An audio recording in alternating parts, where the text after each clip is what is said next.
and welcome to this session.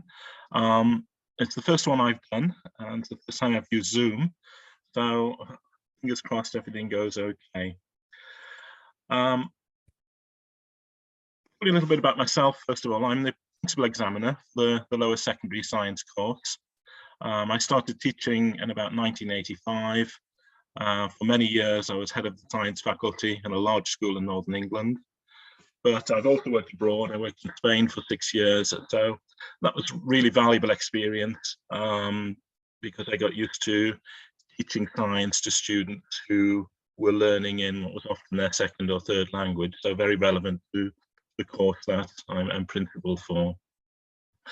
I've been working for Pearson as an examiner for about 15 years, and I work on several different papers, including the IGCSE papers, which follow on for this, so that it's good that I know what this paper is leading into for many of the students who take the paper. And I've been the principal on this paper since the specification was changed in 2018, 2019, and I've written, I think, every paper since then. So what this webinar is aiming to do are the things I'm showing on the screen now.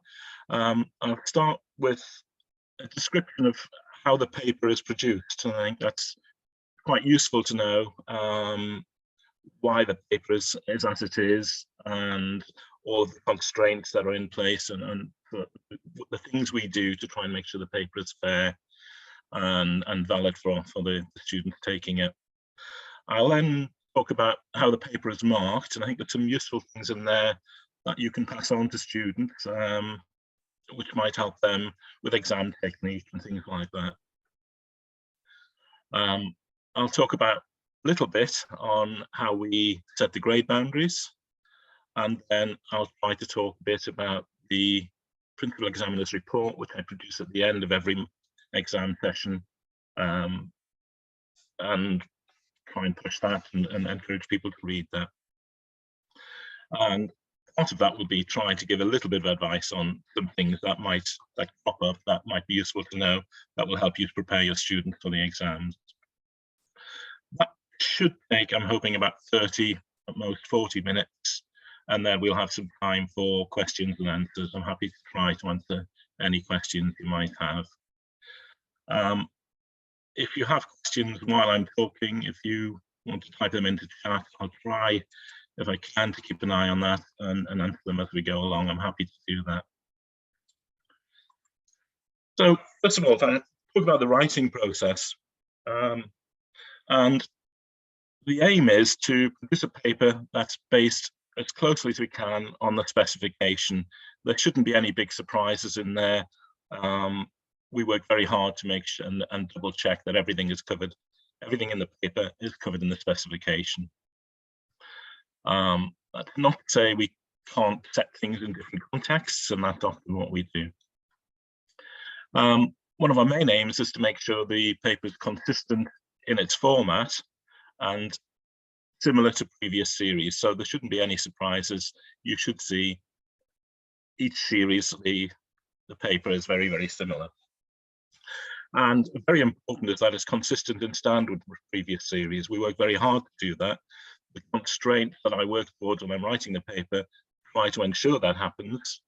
But any slight differences we deal with once we got marked papers, and we were awarding and setting grade boundaries.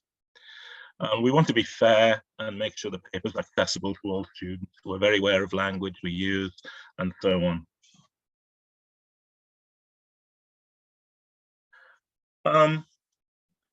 The first step is I receive a contract to write a paper, and I sit down, and it takes me quite a long time because it's quite a complicated paper to write.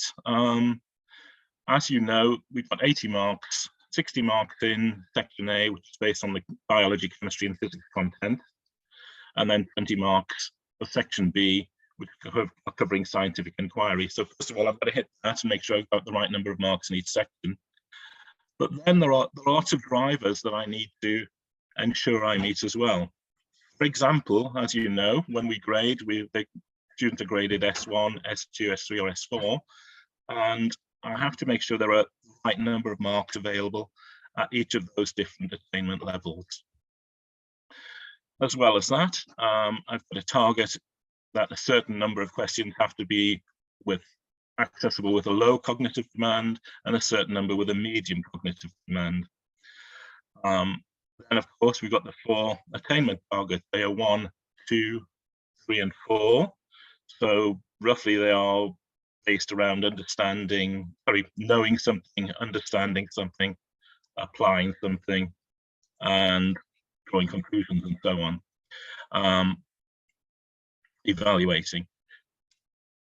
Each subject area is an equal number of marks.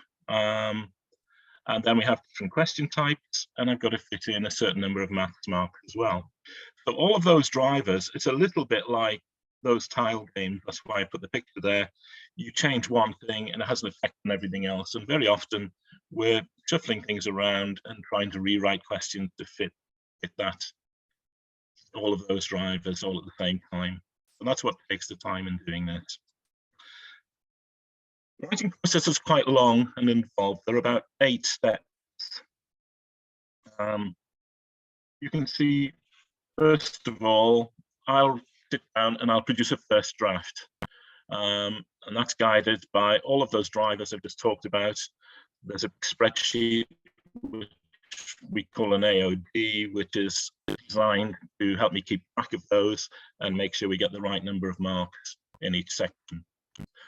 Once I've produced that first draft, I'll send it in to Pearson, and it's sent out to a scrutineer and to the chair of examiners and the reviser as well.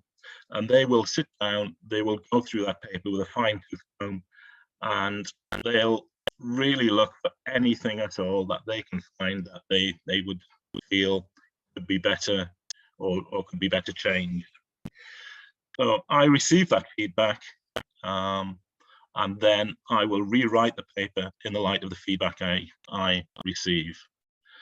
At that point, I send it back into Pearson, and the paper then goes before a committee called QPEC, where yet again the paper is literally pulled apart. Every question, every word is poured over, and a lot of the time questions are rewritten, language is checked. At that point, once we've gone through that, it takes 2 days with a committee of about 4 people, including the chair of examiners. The paper will be sent to the typesetter. Once the paper is typeset, it's again sent out to different people to check it, proofreaders, another scrutineer, sometimes an additional check. And each of those people will send feedback, which I have to respond to, maybe adjust the paper or argue my case for not changing it. And we might go through that loop 3 or 4 times until we're all happy with the paper that's there. At that point, we produce a second proof, and yet again, it's checked and amended as needed before it's sent off to be printed and ready for the exam session. At that point, we also begin to set up a system called ePen. ePen is an online system where we mark the papers. Once the paper's been sat, they're scanned into the system called ePen, and that's where they're marked. So papers are marked online. I don't know how aware candidates are of that, but it's probably a good idea to let them know. Because the papers are scanned in, what that means is if they write in a red pen or a green pen, or they highlight things, then that's not going to show up on the scan especially well sometimes. So I would always advise that students write in blue ink or black ink or pencil for graphs. So the paper is sat by students, it gets scanned into the ePen system, and at that point, the marking team will start work. So I will have a team of markers, usually with a team leader or 2 who has markers working for them. And the first thing they do, once the papers become available in ePen, is to start what we call familiarization marking. What I ask my markers to do is to mark about 15 responses for every question. Those marks don't count.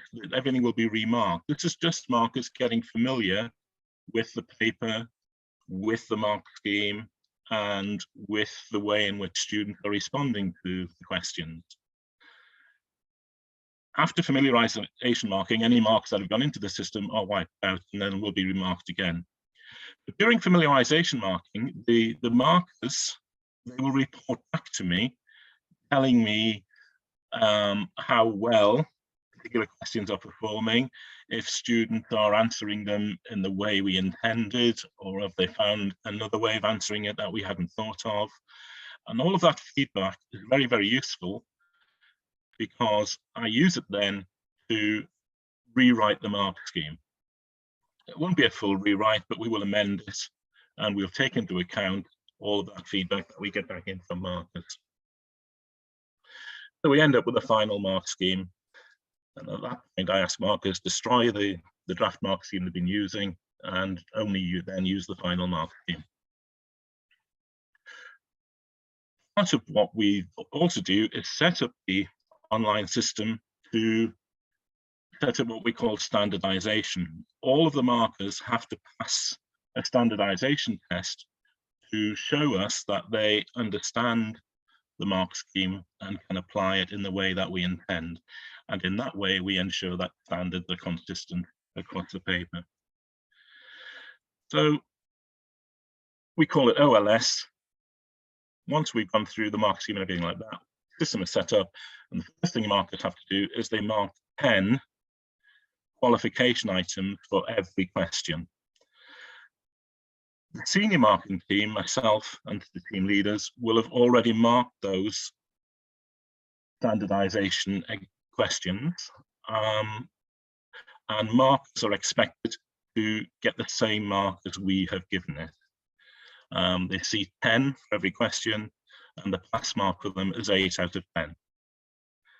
So we'll allow them 1 or 2 little mistakes, but we will give them feedback, and that way we ensure everybody is marking to the same standard. Once a marker is through the standardizing process, they can begin live marking. They can start marking the allocation they've been given.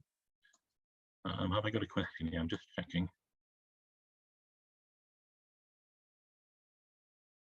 Right, someone is asking me, is it mandatory to write in black pen since the instruction is given to use black pen?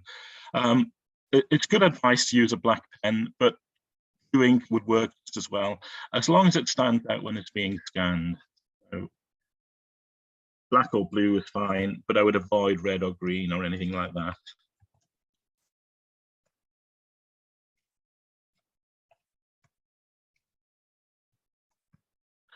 Reply to that.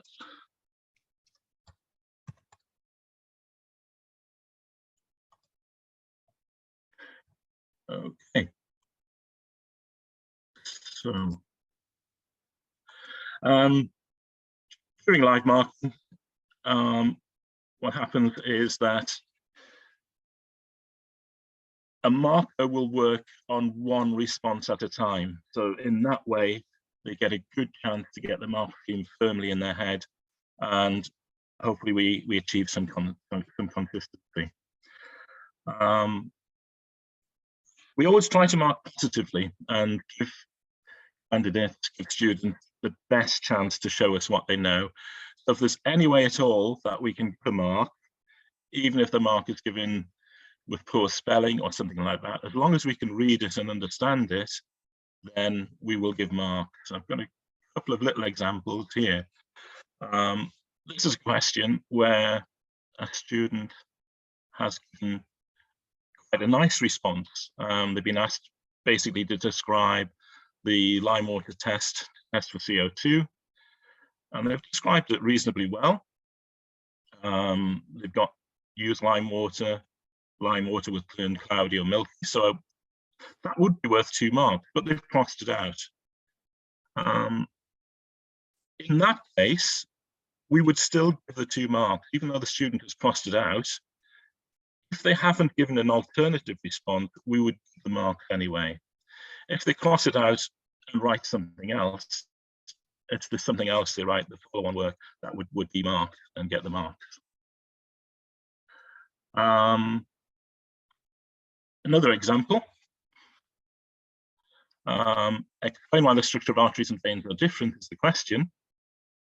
And this student has talked about arteries have high pressure, veins have low pressure, so that's definitely 1 mark.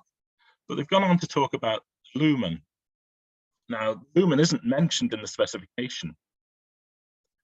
So it probably wouldn't be mentioned in the mark scheme.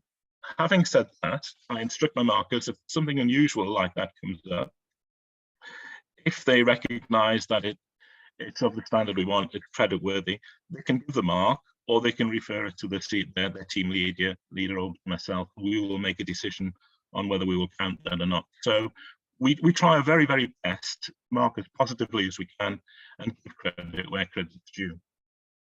Have I got another question? Just a second. No, that's okay. Thank you. So we mark positively. During marking, all of the markers are continuously monitored. And we do that in 2 ways. First of all, about 1 in 10, 1 in 12 of every response they mark will have already been marked by the senior examining team, and we expect markers to come up with the same score that we gave it. If it doesn't, we can spot it in ePen, and we can then talk to the examiner and get them back on track with marking the standard we want. Similarly, the markers have a team leader, and the team leader is sampling the marking.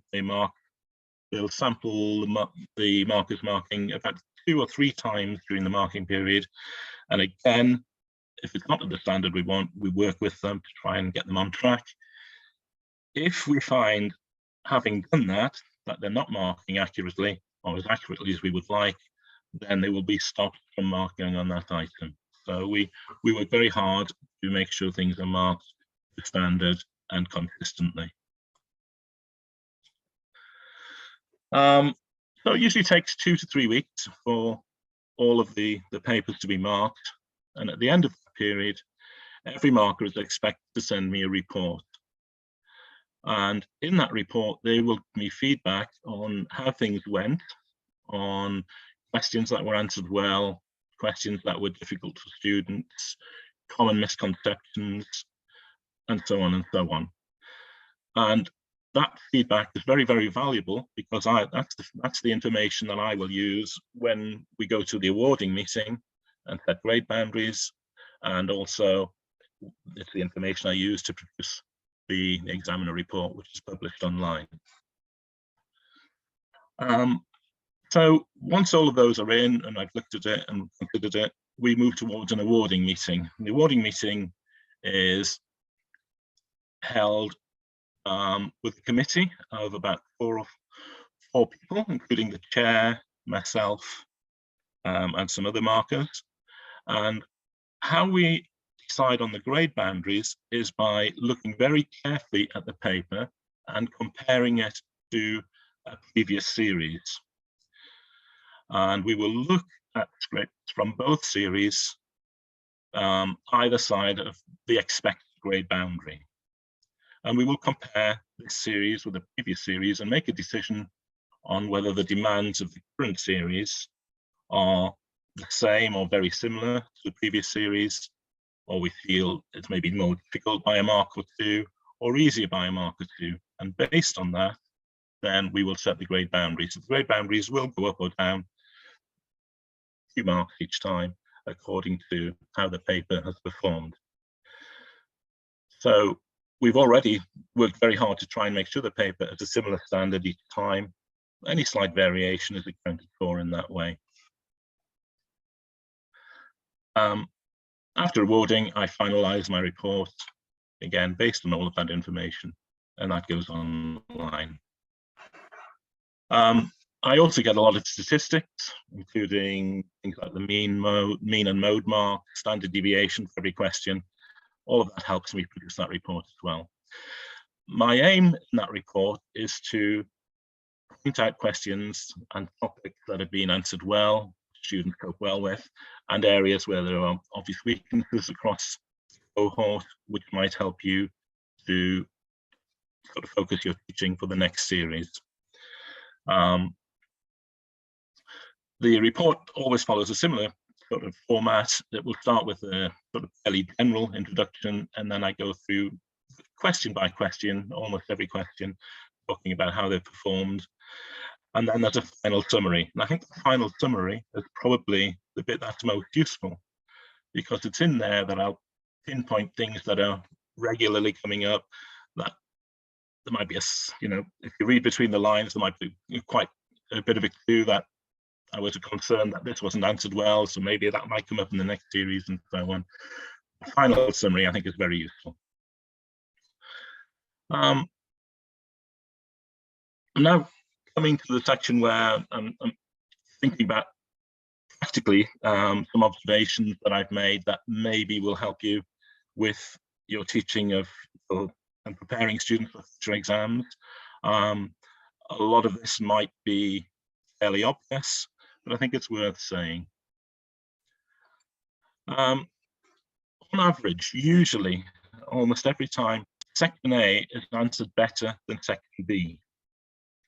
The obvious answer is section B is worth 20 marks. It's worth perhaps spending a little bit of time, or giving it a little bit more emphasis, and trying to improve students in that area. It's a good chance to let your candidate shine and sort of gain some extra marks. I think students naturally will focus on content, knowledge and understanding of the items in the specification. The skills that are tested in section B, it's harder for them, so it's worth, as a teacher, spending a little bit of extra time and focusing on that. Not surprisingly, multiple choice and prose type questions are usually done well, better than open response questions. So again, it's worth spending time practicing open response questions. Bit of an examiner's plea here. Poor handwriting always makes life difficult. We will always try our best to read and understand what's being written, but sometimes with the best will in the world, you just can't read it. So it's not easy in cases like that to mark or to give any marks. Sometimes an examiner will send me a response with the message, "Help, I can't read this." And I think they expect me to put my magic glasses on and read it for them, but I can't. It's, I find it just as difficult as anyone else to read poor handwriting. So if we can encourage students to do their best. One of the main things is a lot of students nowadays write very, very small. Their writing is tiny. And then when it's scanned in and we're looking at it on a screen, it's very difficult to read. Even when we will do our best, we'll enlarge it and so on. But any help there would be really appreciated. Core math skills often cost student marks. We have up to about 15 marks per paper, which are based on maths. There will always be a question which requires students to rearrange an equation. Might be the Ohm's law equation or something like that. And that's a skill which they aren't great at. And that's often where they will lose a mark. If they can't rearrange an equation, it makes it very difficult for them then to score in that case. And the other big one is the 2 and 3 mark questions. We'll usually have the command word describe or explain. They're often answered poorly. The majority of students, if they score, will score 1 mark, but will rarely go on to score full marks. It's only the very best students usually score 2 or 3 marks on these questions. I'll talk a little bit more about that in a minute. And finally there, just general observations, is poor exam technique costs marks as well. And I'm going to talk a little bit about that now. So with exam technique, there are some common mistakes we come across time after time. So here's a typical response. Student is telling me arteries carry oxygenated blood and they carry blood away from the heart, while veins carry deoxygenated blood and carry blood towards the heart. So the science is good. There's nothing at all wrong with that. There were 2 marks available in this question. But the question was, explain why the structure of arteries and veins are different. So even though that answer has good science, it doesn't answer that question. They've not seen or noticed or taken note of the word structure. So their response doesn't answer the question. So in this case, that would get 0 marks. So it's fairly obvious that students need to answer the question that's actually asked, so they need to read that. Every question will have a key command word, and they need to get used to looking for those command words and responding in the right way. In this case, the command word was explain, and then they need to read on. This is a second example there. Another common mistake. The question this time is, what's the main function of veins? Different paper, but similar question. It will transfer blood. And again, you might say, well, that's okay. Surely that's worth 1 mark. But we look at the stem of the question. And the stem actually tells them blood is transported around the body by arteries, capillaries, and veins. So I've told them that. They've basically told me what I've already told them. I can't give them credit for that. So the message here, and it happens all the time, is please ask students not to repeat the question. Even if this student went on, students often start by just repeating the question, and at best it's a waste of time. At worst, they're not going to score anything because of that.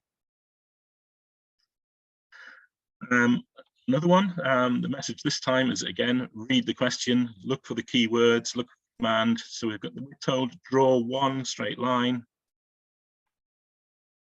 This student has drawn multiple lines from the bacteria box. It's kind of like they're hedging their bets. I'm not sure of the answer. I know it's one of these, so I'm going to get the mark, but I'm sorry, no, there would be no mark in that case because I would have to make a decision on which one they're meaning. So again, the message is read the instructions, follow the instructions. Another example, same question. What's the main function of veins? They carry blood towards the heart, and they carry deoxygenated blood. Whoops. Let's just go back there. This was a 1 mark question. They give me 2 answers in a way. They carry blood towards the heart and carry deoxygenated blood. They're lucky in this case that they would get the mark because they're both correct. But in a situation like this question was about projecting a ball bearing and measuring the range. And I asked them what's the dependent variable. And this student has said the range, which is correct, and the angle of projection, which was not correct. So again, I've got to make a choice here. Sometimes it's worse. Sometimes students will give me a big long list of things in the hope that I'll pick out the right one and give them the mark. I can't give marks for lists. If they were both right, they would get the mark. In this case, we had 1 right and 1 wrong answer. So that would score 0. So the message there is ask students to avoid lists. If it asks for the 1 item, just give 1 item, make a decision and go for it. Very often they shoot themselves in the foot. They give more than 1 answer and they shoot themselves in the foot. Another common type of question is where, well, first of all, it's an explain question, which will usually have 2 or 3 marks. And I'm asking them to do a comparison, explain why the structures of arteries and veins are different. Now, this students try to focus on pressure, but they've used the word they here because they are under a very high pressure. We'll read that as. But I'm asking myself, what do they mean? Do they mean veins or arteries? They doesn't really mean anything. So it's the it and they thing. Make sure their sentences have meaning. And if it's a comparison, really, ideally, I'd like to see a comparison. So one has high pressure, one has low pressure, and tell me which. That would be a much better answer, much more likely to score the 2 marks. This would score 0. I don't know what the they means. Explain questions are usually worth 2 marks, and most students at best score the first marking point. The first marking point is for identifying some relevant point. The second marking point is for a linked justification or a reason. So I have an example here. Explain why the structure of arteries and veins are different.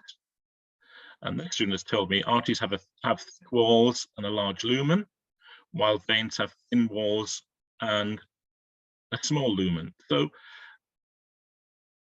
walls and thin walls and the lumen is going to get them the first mark. They've identified something that's different about the two. So they've got the first mark. What they haven't gone on to do is explain why that's important. So they've gone on to say, because arteries are under higher pressure than veins or something like that. So they've taken it further, they've developed their point, and they've explained it. So when I was teaching, I always encouraged the use of the word because, or the term this is because, or this happens because, or even so that, something like that. There should be 2 items separated by something like that. If we see one of those things, it's usually a good sign that the student knows what they're doing and they're answering the question well. I look a little bit more at section A, and a few suggestions. Probably these are all old hat and sort of you're very aware of them, but it doesn't mean I shouldn't say them. Generally, students are better with multiple choice and closed questions than SOR. So the obvious answer is practice SOR questions as you can, particularly those that are describe and explain. Time after time, I'm finding students are not great at understanding the particle model and diagrams showing particles. For example, on talking about change of state, the diagram for a liquid is often very, very confused. My view is a liquid particle should be touching. They often show them more like a gas with particles all over the place with big gaps between them. The difference between atoms, elements, and compounds, they will often use particle diagrams there in a question. That's often not well understood. So some time developing those ideas would be good as well. As you might expect, lots of students struggle with chemical equations, balancing equations, naming salts, all of those things. So again, it's all good practice if you can devote time to that. It's disappointing when what I consider a basic, easy question, just simple knowledge straight from the specification, students don't know it. So they need to know the basic terms and vocabulary, including units that are within the specification. Nice if they come back in those words. They don't always, but we do our best. But very often students leave those blank and they're losing easy marks. Good advice would be to practice calculations. There are always a couple on the paper.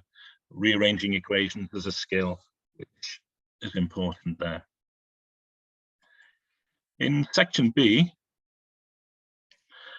as I've said, generally section B isn't answered as well as section A.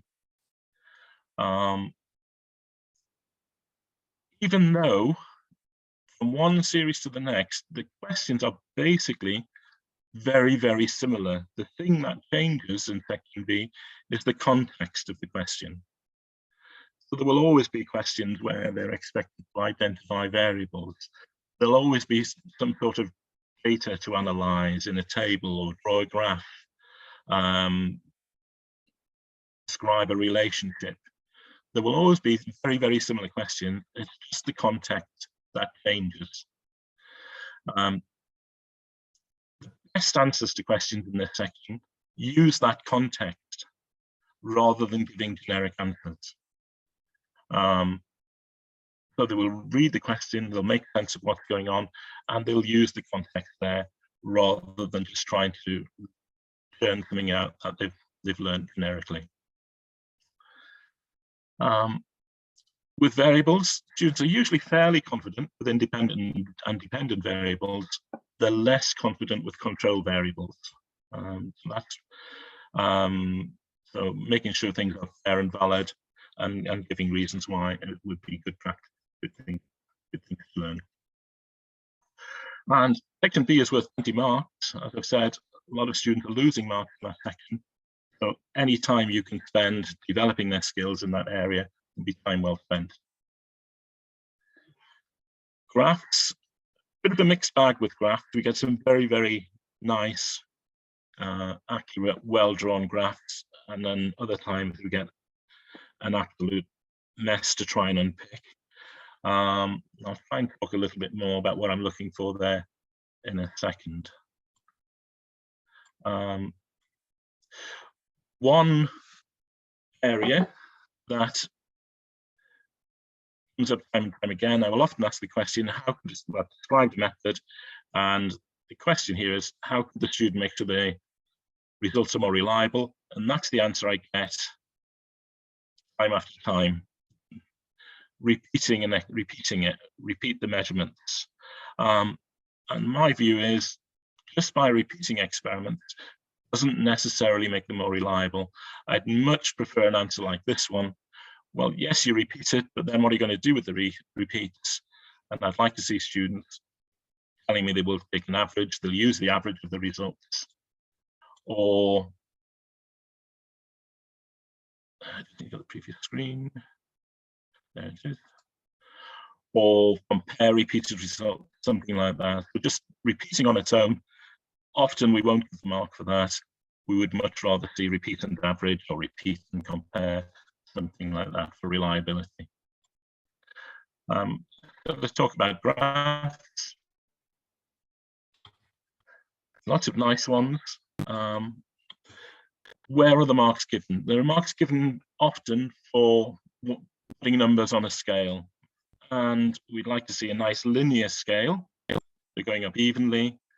We'd like to see them using at least half of the grid, the plotted point giving half of the grid. And sometimes they need to label. Well, the axis will always need a label. If I ask them to label it, make sure they include units as well.